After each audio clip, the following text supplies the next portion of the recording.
যানজটের জন্যই সময়মতো পরীক্ষা কেন্দ্রে পৌঁছাতে পারল না করিমগঞ্জের বহু সিইউইটি পরীক্ষার্থী। শেষ সময় সরব হতে দেখা গেল উত্তর করিমগঞ্জের বিধায়ক কমলাক্ষ দে পুরকায়স্থকে। যানজট সমস্যা সমাধানে উদ্যোগ নিতে পুলিশ সুপারের দ্বারস্থ হলেন বিধায়ক কমলাক্ষ। আগামীকাল থেকে রাস্তায় কোনো ধরনের যানজট থাকবে না, কমলাক্ষকে আশ্বাস পুলিশ সুপারের। করিমগঞ্জ জেলার বদরপুর ঘাটে যানজট সমস্যা প্রতিদিনই ঘন্টার পর ঘন্টা লেগেই থাকে। আর এই যানজটে নাজেহাল বরাক উপত্যকার 3 জেলার সাধারণ মানুষ থেকে শুরু করে স্কুল কলেজের পড়ুয়ারা সহ সরকারি কর্মচারীরা। এতে বিশেষ করে ভোগান্তির শিকার হচ্ছে পড়ুয়ারা। শুক্রবার করিমগঞ্জে পুলিশ সুপার পার্থপ্রতিম দাসের সঙ্গে দেখা করে যানজট নিরসনের দাবি জানালেন উত্তর করিমগঞ্জের বিধায়ক কমলাক্ষ দে পুরকায়স্থ। গত 15 মে সিইউইটি অর্থাৎ কমন ইউনিভার্সিটি এন্ট্রান্স টেস্ট পরীক্ষার্থীরা নির্দিষ্ট সময়ে কয়েক ঘন্টা আগে বেরোলেও বদরপুর ঘাটের যানজটের জন্য সময়মতো অনেক পরীক্ষার্থী তাদের পরীক্ষা কেন্দ্রে পৌঁছাতে পারেনি। এমন অবস্থায় অনেক পরীক্ষার্থী সিইউইটি পরীক্ষায় বসতে পারেনি, যার ফলে দুর্ভোগে পড়েছেন শিক্ষার্থী এবং অভিভাবকরা। তাই আজ বিধায়ক কমলাক্ষ জেলার পরীক্ষার্থীদের হয়ে এসপির সঙ্গে দেখা করে যানজট নিরসনের দাবি জানিয়েছেন। পুলিশ সুপারের কার্যালয় থেকে বেরিয়ে এসে কমলাক্ষ বলেন, আগামীকালের সিইউইটি পরীক্ষায় সময়মতো পৌঁছাতে পারবেন করিমগঞ্জের পরীক্ষার্থীরা। বদরপুর ঘাট তথা কোনো স্থানে যানজট সমস্যায় পড়তে হবে না করিমগঞ্জের পরীক্ষার্থীদের। এছাড়া এদিন বিধায়ক কমলাক্ষ এও বলেন যে আগামীতে করিমগঞ্জের সব রকমের পরীক্ষা কেন্দ্রের দাবিতে তিনি রাজ্যের মুখ্যমন্ত্রী ডক্টর হিমন্ত বিশ্ব শর্মাকেও অনুরোধ জানাবেন। এসপির সঙ্গে ইতিমধ্যে যোগাযোগ করি।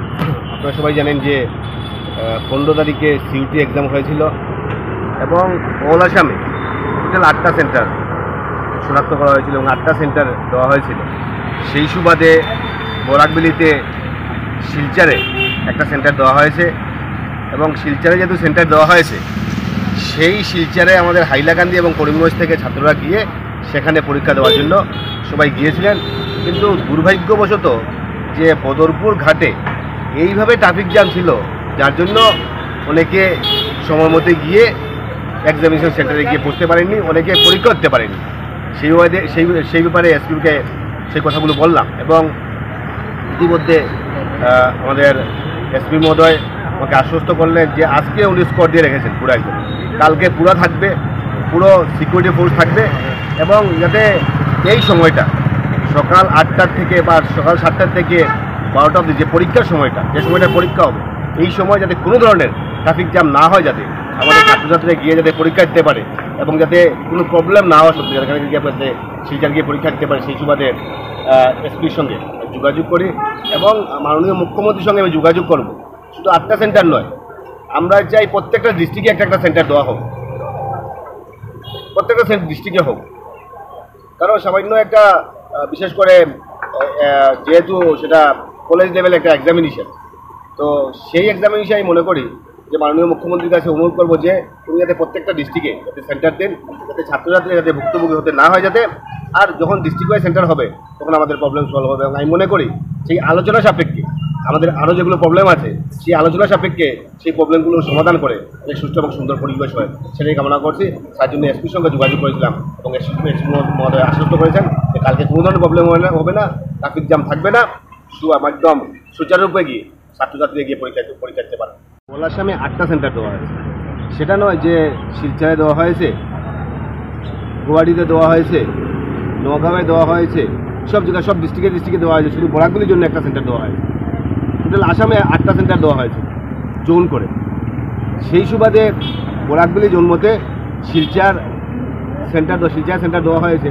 তো আমি মুখ্যমন্ত্রীর কাছে অনুরোধ করব যে সেই এক্সামিনেশনের ক্ষেত্রে যাতে প্রত্যেকটা এক্সামিনেশন দেওয়া সম্ভব নয়, কিন্তু সিইউটি এক্সাম যেটা সেই এক্সাম যাতে প্রত্যেকটা ডিস্ট্রিক্টে হয় যাতে।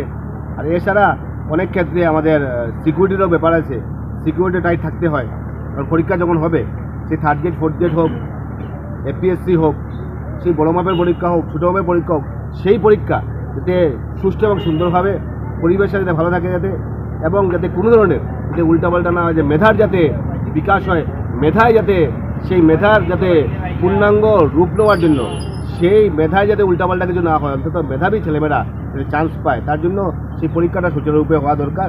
এবং আমি মনে করি সিইউটি এক্সাম ডিস্ট্রিক্ট ওয়াইজ হোক, কিন্তু বাকি যেগুলো এক্সামিনেশন আছে সেটা যেহেতু মেধার কথা, সেই মেধার ক্ষেত্রে, যাতে এক্সামিনেশনের ক্ষেত্রে, যাতে থার্ড গ্রেড ফোর্থ গ্রেড চাকরির ক্ষেত্রে, যাতে এপিএসসি পরীক্ষা যাতে এরকম যাতে কিছু না হয়, যাতে বিগত দিনে আমরা শুনেছিলাম যে এপিএসসিতে যারা কোনোদিন 500 বছরে যারা চাকরি পাবে না তারাও অনেকে চাকরি পেয়েছেন। সেরকম যাতে না হয়, যাতে মেধার যাতে পূর্ণাঙ্গ বিকাশ হয় যাতে, এবং মেধাবী ছেলেমেয়েরা যাতে চান্স পায় সেদিকেই আমাদের ধাবিত হতে হবে। এবং সেই মর্মে আমি এসপির সঙ্গে যোগাযোগ করি, সামনের দিন মুখ্যমন্ত্রীর সঙ্গে আলোচনা ক্রমে যাতে সেই সমস্যাগুলো সমাধান করা যায়, তার জন্য বিধায়ক হিসাবে আমি আমার প্রচেষ্টা চালাই। বদরপুরের জামতলের জন্য অনেক ছাত্রছাত্রীরা পরীক্ষা বসতে পারেনি, এখন কি মানে জেলা পুলিশ প্রশাসনকে অবগত করার পর কি তারা সক্রিয় কোনো উদ্যোগ নেবে, পদক্ষেপ নেবে? কালকে তো পরীক্ষা হবে, কালকে পরীক্ষা হওয়ার পর আমি ইয়েকে জিজ্ঞেস করেছিলাম প্রিন্সিপাল, ধরুন কেউ সিইউটি এক্সামে বসতে পারলো না, সিইউটি এক্সামে কেউ বসতে পারলো না, সে কি আর পড়তে পারবে না, ডিগ্রি পড়তে পারবে না? সেটা একটা কথা হলো না। তাই আমি মনে করি যে যারা তখন প্রিন্সিপাল বললেন যে যারা পরীক্ষায় বসতে পারেনি, এই যারা পরীক্ষায় বসলো এবং যাদের পাশ করে এখানে আসলো, ওদের শেষ হওয়ার পর যে সিটগুলো খালি থাকবে, যারা বসতে পারেনি এক্সামিনেশনে ওদেরকে চান্স দেওয়া হবে। তাই মনে করি যে প্রত্যেক ছেলেমেয়েরা রাইট টু এডুকেশনে বলাই আছে, প্রত্যেককে বিশেষ করে শিক্ষা দীক্ষার ক্ষেত্রে ধাবিত করা, রিল্যাক্সেশন দেওয়া, এই শিক্ষার ক্ষেত্রে যাতে কোনো ধরনের যাতে অসুবিধা না হয়, তার জন্য আমি মনে করি আমি বিধায়ক হিসাবে আমাদের গভর্নমেন্টও এই ব্যাপারে সচেষ্ট। সংবাদ এই পর্যন্তই, ফিরছি পরবর্তী অন্যান্য আপডেট নিয়ে। ধন্যবাদ।